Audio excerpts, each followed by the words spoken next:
Hello and welcome to this week's mini ritual. I am keeping it simple and sacred today, which is one of my own life mottos when it comes to spirituality and keeping our practices right-sized to fit our own lives, especially at this busy time of year.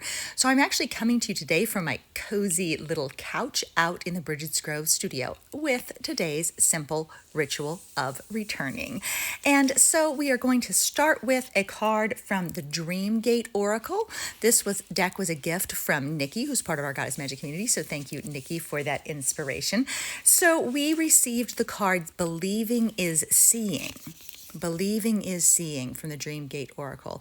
This is a card of imagination, messages from beyond the veil, as well as our inner child.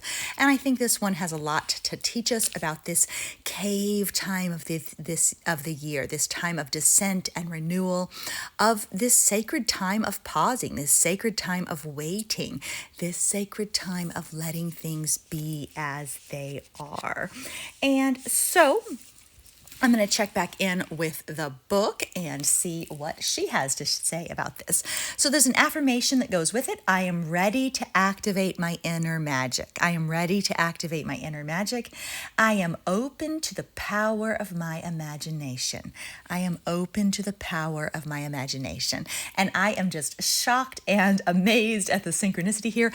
I did not even see or perceive that there is a cave here. Do you see she's standing in front of the cave? I actually did not see that this woman on the unicorn is in front of a cave. So this card becomes even more perfect for us today.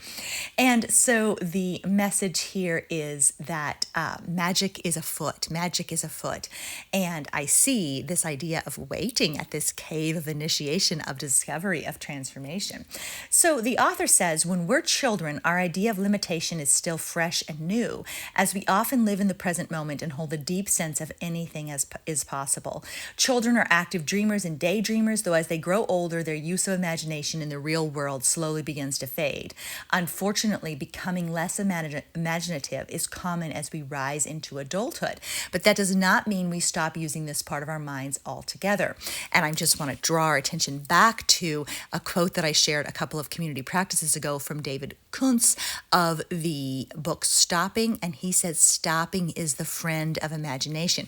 So I would say, in order to keep using our imaginations, we have to be brave enough to stop. We have to be brave enough to step into the cave, to enter the waiting place.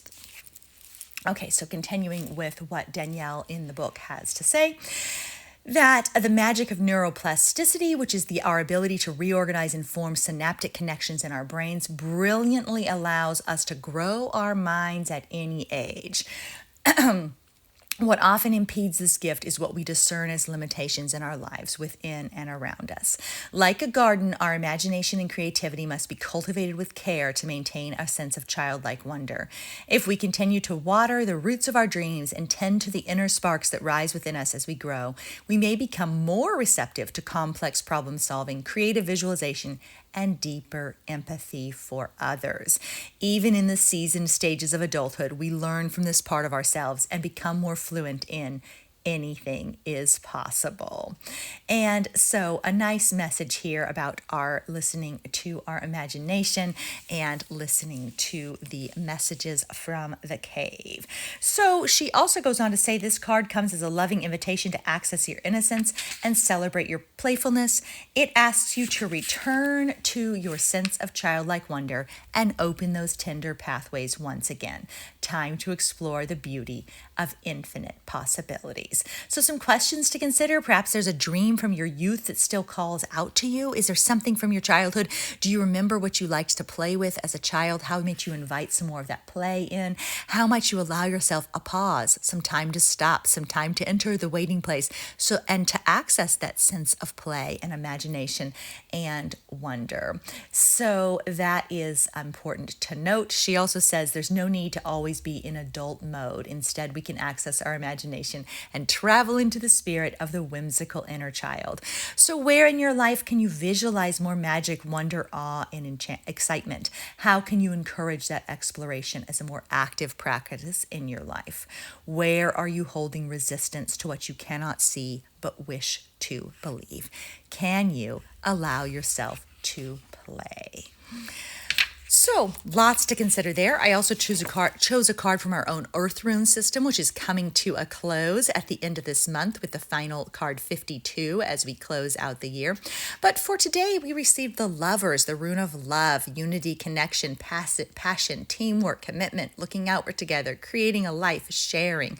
So, what are you sharing with others? How are you feeling connected? How are you embracing your passion? How might you wish to reach out to another person with love and commitment? So, this is an important card to consider. It could be a card of relationships of all kinds. It doesn't have to be lovers in the traditional sense, but a sense of unity with the things you love and with the people you love, and how might you reach out to strengthen those connections. And then we're going to close with our Caradwin card. This is my other little packet that I have made with, so I make one using the Goddess Guidance Club materials that I create for our Goddess Magic patrons at Patreon, and then I make another one that includes other resources I've created for 30 Days of Goddess to make kind of an intuitive packet as well. So this one actually has several things tucked in the back. I made miniature versions of our solstice prayer wheel card buffets. I call these card buffets. So there's tiny versions, and they're tucked into the pocket of the Caradwin card to keep me rooted in those practices as the month continues to unfold. So reminding me, may there be peace, may there be joy, and may there be hope. We still have may there be love forthcoming for Earth. Or actually, we will have already hit that by the time you watch this video.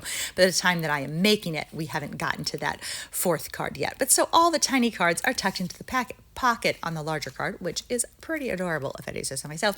I'm actually considering, this is just a side note, but I'm considering how I might make even tinier versions. I'm not sure if that's something I should bother doing or not, but I'm like, that would be so adorable if I had, dollhouse size versions of those cards. So stay tuned. I may get there in a little while next year. Anyway, so our affirmation from the back of this card is, I rest and revitalize. So truly, may you take some time this season, this month, to rest and revitalize. The word is feel. So I trust what I feel. I listen to how I feel. I cradle myself in the belly of this moment, listen to how I feel, and rest and revitalize. And then a closing little card here. May you allow threads of the sacred and breaths of the holy, whispers of magic and scraps of beauty to curl around you, to nourish you, and to create a gentle nest in which you can be held. So may you make space for yourself this season. May you listen to how you feel. May you listen to love. May you listen to imagination, to the inner child, to the sense of wonder within. May you access your inner magic, and may you allow threads of the sacred to create a gentle nest in which you may be held. Thank you so much for being here. Keep living your magic. Bye-bye, everybody.